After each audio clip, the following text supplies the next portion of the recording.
Welcome back to the channel. Today we are going to be doing brakes and rotors on a 98 Forester.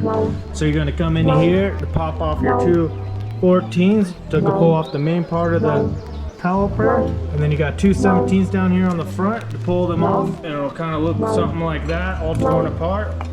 That back piece of the caliper, and then you come back to the back and you're going to have two 12s for the main part of the caliper. You pop those off, and then you got the two 14s for the back side down there. Pop that off, look like that when it's all torn apart. So to basically pop your rotors off, you could either take a screw through it, but it seems like they might pop off pretty easy.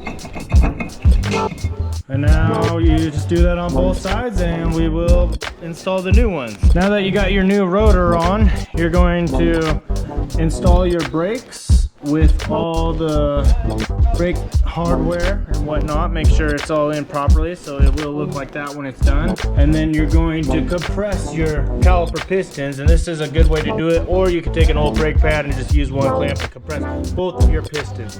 Do the same thing with your brake retainer clips. This caliper, you're going to compress that so that looks like it when it's not compressed. You want to compress this piston here and push it all the way back until it's flush. And then when you're all done, it will look like that, so on the front, on the rear.